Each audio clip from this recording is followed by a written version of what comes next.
بسم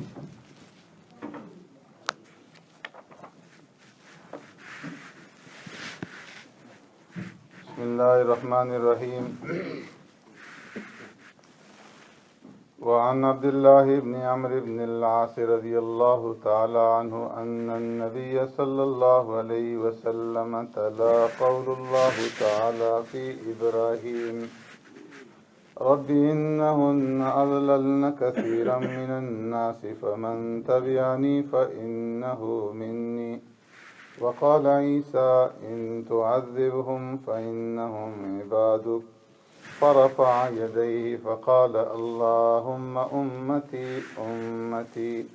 وبكى. فقال الله تعالى يا جبريل اذهب إلى محمد وربك أعلم فسأله ما يبكيه. فأتاه جبريل فسأله فأخبره رسول الله صلى الله عليه وسلم بما قال. فقال الله لجبريل اذهب إلى محمد صلى الله عليه وسلم فقل إنا سنرزيك في أمتك ولا نسوك. رواه مسلم. أو كما قال عليه الصلاة والسلام صدق رسول الله صلی اللہ علیہ وسلم. حضرت عبداللہ ابن عمرو ابن العاص رضی اللہ تعالیٰ عنہ روایت فرماتے ہیں ایک مرتبہ پیارے پیغمبر صلی اللہ علیہ وسلم نے صحابہ کے مجمع میں اللہ تبارک و تعالیٰ کا یہ ارشاد جو سورہ ابراہیم میں ہے اور جو حضرت ابراہیم علیہ السلام قیامت کے دن اپنے رب کے سامنے عرض کریں گے ربی انہن اضللن کثیرا من الناس. اے میرے پروردگار ان بتوں نے بہت سارے لوگوں کو گمراہ کیا، یہ بہت سارے لوگوں کی گمراہی کا سبب بنے. فمن تبعنی فإنہ منی ومن عصانی فإنک غفور الرحیم. اے میرے پروردگار جن لوگوں نے میری بات مانی، میری اطاعت قبول کی، میری تابعداری اختیار کی، فإنہ منی وہ میرے ہیں. ومن عصانی اور اے اللہ جس نے میری نافرمانی کی، میری بات نہ مانی، فإنک غفور الرحیم بے شک آپ معاف فرمانے والے ہیں، مہربان ہیں، چاہیں تو آپ ان کو معاف فرما دیں اور ان کے اوپر اپنی رحمت فرما دیں. اور فرمائیں کہ عیسیٰ علیہ السلام قیامت کے دن اللہ تبارک و تعالیٰ سے یہ کہیں گے ان تعذبہم فإنہم عبادک، اپنی امت کے بارے میں کہ جب عیسیٰ علیہ السلام سے اللہ تبارک و تعالیٰ پوچھیں گے اے عیسیٰ انت قلت للناس اتخذونی وأمی الہین من دون اللہ قال سبحانک ما یکون لی ان اقول ما لیس لی بحق ان كنت قلته فقد علمته تعلم ما في نفسی ولا اعلم ما في نفسک انک انت علام الغیوب. کیا تم نے کہا تھا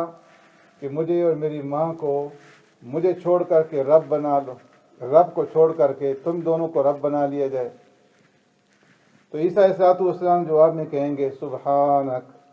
اے اللہ تیری ذات پاک ہے، میرے لیے یہ بات کبھی بھی سزاوار نہ تھی کہ میں لوگوں کو اس بات کی تعلیم دیتا. میں تو صرف تیری وحدانیت کی طرف لوگوں کو پکارا اور تیری توحید کی دعوت دی. اور پھر آگے جا کر کے عیسیٰ علیہ السلام اللہ سے کہیں گے ان تعذبہم فإنہم عبادک وإن تغفر لہم فإنک انت العزیز الحکیم. اے اللہ اگر آپ ان کو عذاب دیں تو یہ تیرے بندے ہیں، آپ کو اختیار ہے، آپ مالک ہیں، جو چاہیں کریں، ان کو عذاب دے سکتے ہیں، آپ سے کون پوچھنے والا ہے. لیکن وَإِن تَغْفِرْ لَهُمْ اگر آپ ان کو معاف فرما دیں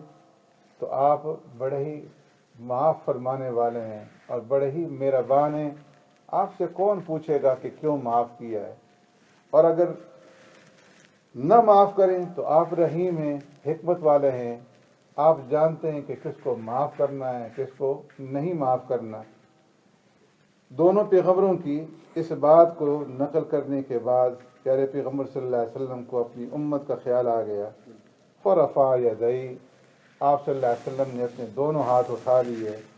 اور اللہ سے دعا شروع کر دی، اللہم امتی اللہم امتی، اے اللہ میری امت، اے اللہ میری امت، میری امت کو معاف فرمانا، میری امت کا کیا بنے گا۔ وبکا، اور پیارے پیغمبر صلی اللہ علیہ وسلم نے رونا شروع کر دیا۔ فقال اللہ تعالیٰ یا جبریل، فوراً ہی اللہ تبارک و تعالیٰ نے حضرت جبرائیل علیہ السلام سے فرمایا کہ اے جبرائیل، اذهب الی محمد، جاؤ محمد صلی اللہ علیہ وسلم کے پاس فوراً، وَرَبُّكَ عالم، اور تیرے رب کو سب کچھ معلوم ہے، تیرے رب کو پوچھنے کی ضرورت نہیں ہے، لیکن محمد صلی اللہ علیہ وسلم کی دل جوئی کے لیے اور ان کی تسلی کے لیے اور اس کے لیے کہ ان کے رب کی ان کی طرف توجہ ہے، پوچھئے ان سے، فَاسْأَلْهُ مَا يُبْكِي، کس چیز نے آپ کو رلا دیا ہے، کیوں آپ رو رہے ہیں۔ فَأَتَاهُ جبریل فَسَأَلَهُ فَأَخْبَرَهُ رسول اللہ صلی اللہ علیہ وسلم بما قال، جبرائیل علیہ السلام آئے اور آ کر کے پیارے پیغمبر صلی اللہ علیہ وسلم سے رونے کی وجہ پوچھی، سبب پوچھا، تو سرکار دو عالم صلی اللہ علیہ وسلم نے اپنے الفاظ میں بتا دیا کہ میں کیوں رو رہا ہوں۔ فقال اللہ لجبریل، جبرائیل علیہ السلام اللہ کے پاس گئے، اللہ کو بتایا کہ محمد صلی اللہ علیہ وسلم اس وجہ سے رو رہے ہیں، تو اللہ نے جبرائیل علیہ السلام سے پھر فرمایا، اذهب الی محمد، جاؤ محمد صلی اللہ علیہ وسلم کے پاس، فقل انا سنرضیک فی امتک، اور ان سے کہہ دو کہ میں آپ کی امت کے بارے میں آپ کو راضی کر دوں گا، ولا نسوک، اور میں آپ کو غمزدہ نہیں چھوڑوں گا، آپ کو غمگین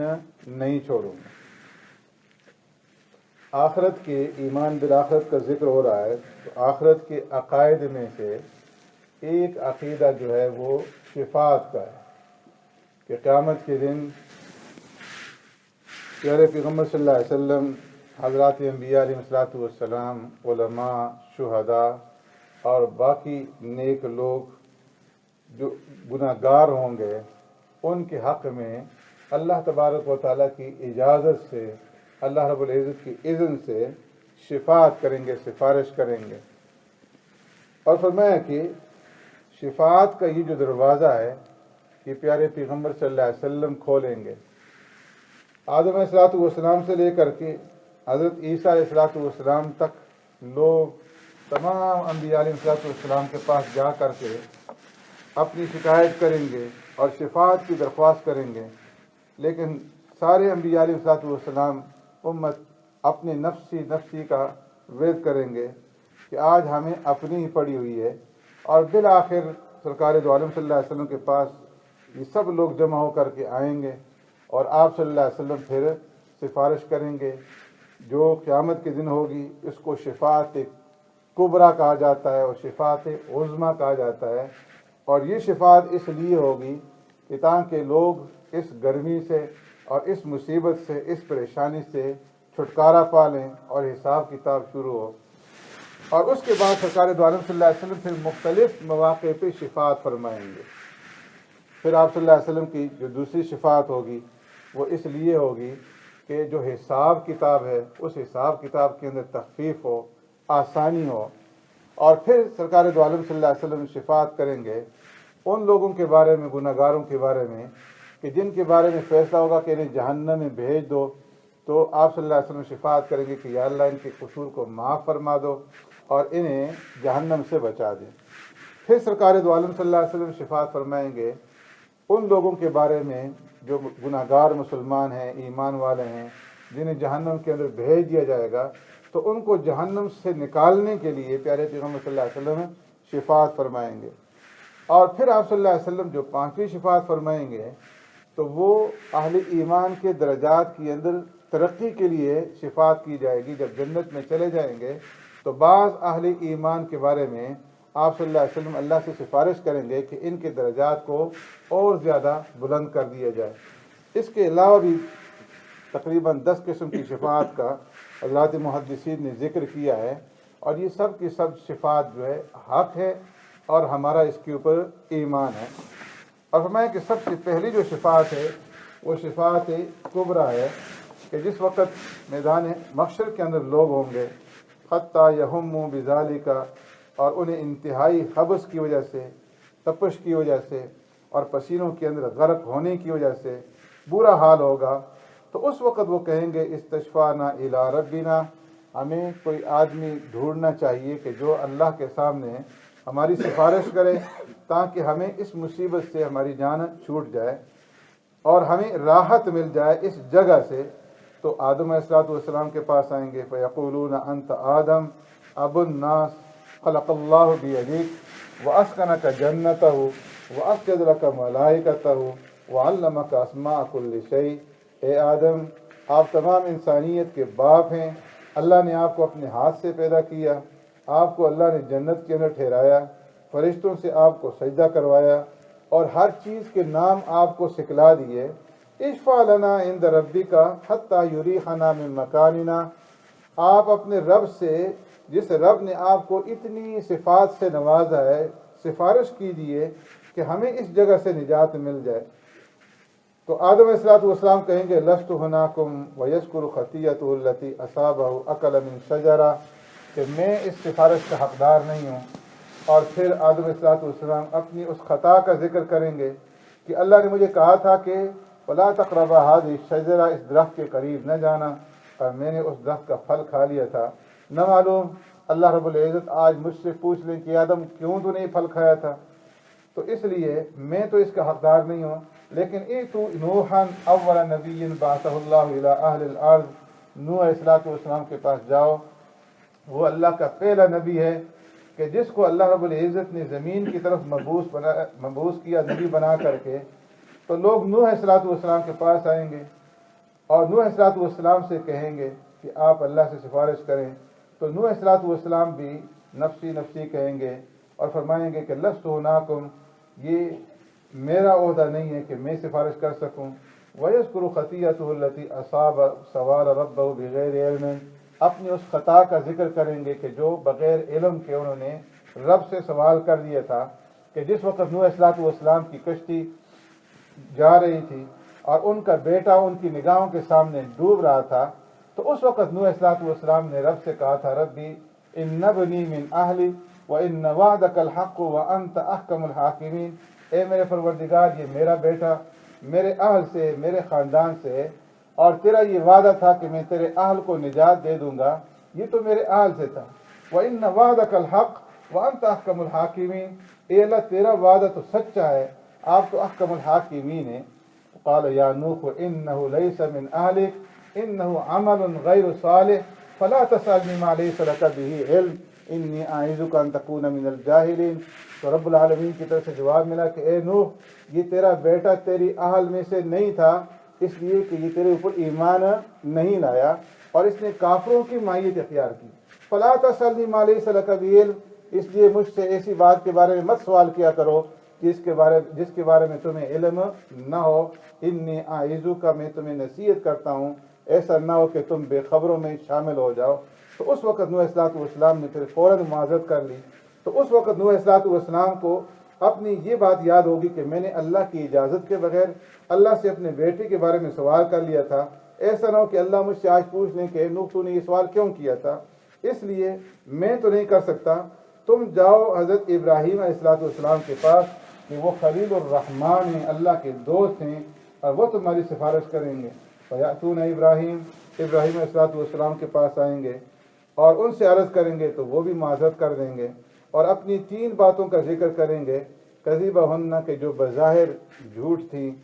تو اس لیے فرمایا کہ وہ بھی انکار کر دیں گے۔ اور وہ 3 باتیں جو حضرت ابراہیم علیہ السلام نے ایک اس وقت فرمائی تھی کہ جس وقت قوم کے لوگوں نے جب میلے پہ جا رہے تھے، عید کا میلہ تھا، تو ابراہیم علیہ السلام سے کہا کہ آؤ ابراہیم ہمارے ساتھ چلو میلے کے اندر۔ تو ابراہیم علیہ السلام نے فرمایا تھا انی سقیم، کہ میری طبیعت ٹھیک نہیں ہے۔ اور ابراہیم علیہ السلام کا مقصد یہ تھا کہ یہ لوگ جائیں گے میلے کے اندر تو پیچھے سے میں ان کے بتوں کو پاش کروں گا، ٹکڑے ٹکڑے کروں گا۔ اگرچہ ان کا یہ کہنا انی سقیم کہ میری طبیعت ٹھیک نہیں ہے یہ غلط نہیں تھا، اس لیے کہ ان کے شرک کی وجہ سے ان کا دل جو ہے وہ دکھ رہا تھا، دل جو ہے وہ بیمار تھا، لیکن فرمایا کہ چونکہ شکل تھی جھوٹ کی، اس لیے فرمایا کہ اس کو بھی ابراہیم علیہ السلام نے کذبات کے اندر شامل کیا۔ اور پھر اسی طریقے سے جب ان کے بتوں کو ابراہیم علیہ السلام نے توڑ دیا اور جب وہ لوگ واپس آئے تو انہوں نے پوچھا کہ اے ابراہیم یہ کس نے کیا ہے؟ انت فعلت ھذا بآلیہتنا یا ابراہیم؟ قال بل فعلہ کبیرہم ھذا فاسألوہم ان کانوا ینطقون۔ اے ابراہیم کیا تم نے ہمارے بتوں کو توڑا؟ تو جواب میں فرمایا کہ بل فعلہ کبیرہم، کلہاڑا جو ہے یہ اس بڑے بت کے کندھے پہ پڑا ہوا ہے، اس سے پوچھو۔ تو یہ بھی ان کو لاجواب کرنے کے لیے ابراہیم علیہ السلام نے ایسا فرمایا تھا۔ اور تیسرا جو ہے اپنی بیوی کو بچانے کے لیے کہہ دیا تھا ظالم بادشاہ سے کہ یہ میری بہن ہے، حالانکہ وہ بھی غلط نہیں تھا، چچے زاد بہن بھی تھی، ایماندار بہن بھی تھی، لیکن ابراہیم علیہ السلام اس وقت ان باتوں کو یاد کر کے کہیں گے کہ ایسا نہ ہو کہ مجھ سے رب پوچھ لیں کہ تم نے یہ کیوں کہا تھا۔ اس لیے جاؤ موسیٰ علیہ السلام کے پاس، اللہ نے اسے تورات دی اور اللہ نے اس سے براہ راست کلام کیا اور اللہ نے اس کو اپنا مقرب بنایا۔ تو موسیٰ علیہ السلام کے پاس آئیں گے، ان سے درخواست کریں گے، وہ بھی کہیں گے کہ میں نہیں کر سکتا۔ وَيَذْكُرُ خَطِيَّتُهُ الَّتِي أَصَابَ قَتْلَهُ النَّفْسِ، انہیں وہ قتل یاد آئے گا کہ جو ایک قبطی کا انہوں نے قتل کر دیا تھا۔ تو فرمائیں گے کہ جاؤ تم عیسیٰ علیہ السلام کے پاس، وہ اللہ کے بندے ہیں، اللہ کے رسول ہیں، روح اللہ ہیں، اللہ کے کلمے ہیں۔ تو یہ لوگ عیسیٰ علیہ السلام کے پاس آئیں گے اور وہ کہیں گے کہ میں بھی نہیں کر سکتا، تم جاؤ محمد صلی اللہ علیہ وسلم کے پاس۔ غفر اللہ لہ ما تقدم من ذنبی وما تأخر، کہ اللہ نے ان کے اگلے پچھلے سارے گناہوں کو معاف کر دیا ہے۔ تو یہ لوگ فرمایا کہ سب آئیں گے میرے پاس، فاستأذنوا علی ربی، اور پھر میں اپنے رب کے پاس جا کر کے رب سے شفاعت کی اجازت مانگوں گا، میرا رب مجھے اجازت دے دے گا، اور میں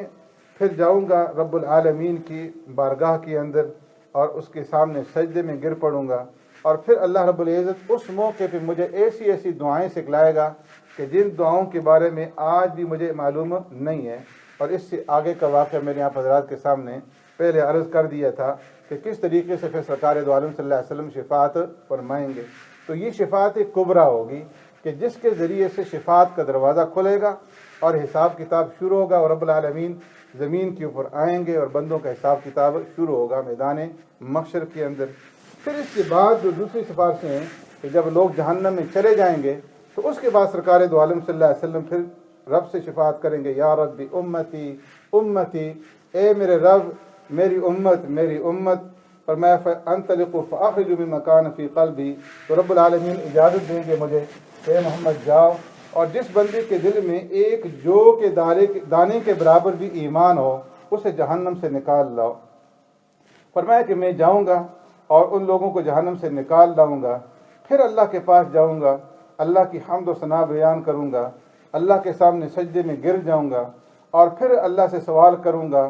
یا ربی امتی یا ربی امتی۔ اللہ فرمائیں گے محمد اپنا سر اٹھاؤ، جو کہو گے سنا جائے گا، جو مانگو گے دیا جائے گا، جس کی صفات کرو گے سفارش قبول کی جائے گی۔ تو میں سر اٹھا کر کے کہوں گا یا ربی امتی امتی، فیقول انطلق فاخرج من کان فی قلبی مثقال ذرۃ او خردلۃ من ایمان۔ اللہ فرمائیں گے جاؤ جس کے دل کے اندر ایک ذرہ کے برابر بھی یا ایک رائی کے دانے کے برابر بھی ایمان ہو اسے جہنم سے نکال لاؤ۔ میں جاؤں گا اور جا کر کے لوگوں کو نکالوں گا، پھر لوٹوں گا، پھر اللہ کے سامنے جاؤں گا، پھر اللہ کی حمد و ثنا بیان کروں گا، اس کے سامنے پھر سجدے میں گر پڑوں گا۔ اللہ فرمائیں گے محمد سر اٹھاؤ، جو مانگو گے دیا جائے گا، جس کے بارے میں شفاعت کرو گے شفاعت کی قبول کی جائے گی، جو کہو گے سنا جائے گا۔ میں کہوں گا یا ربی امتی امتی، اے رب میری امت میری امت۔ اللہ فرمائیں گے جاؤ فاخرج من کان فی قلبی ادنا ادنا ادنا مثقال حبۃ خردل من ایمان فاخرجہ من النار، اور جس کے دل میں ذرہ سے بھی کم تیسرے درجے کا بھی ذرہ بھی اگر کوئی ایمان موجود ہے اس کو بھی جہنم سے نکال لے آؤ۔ تو میں جاؤں گا اور جا کر کے ان لوگوں کو بھی نکال لاؤں گا۔ ثم اعود الرابعہ، پھر چوتھی مرتبہ لوٹوں گا، اللہ کی حمد و ثنا بیان کروں گا، سجدے میں گر جاؤں گا،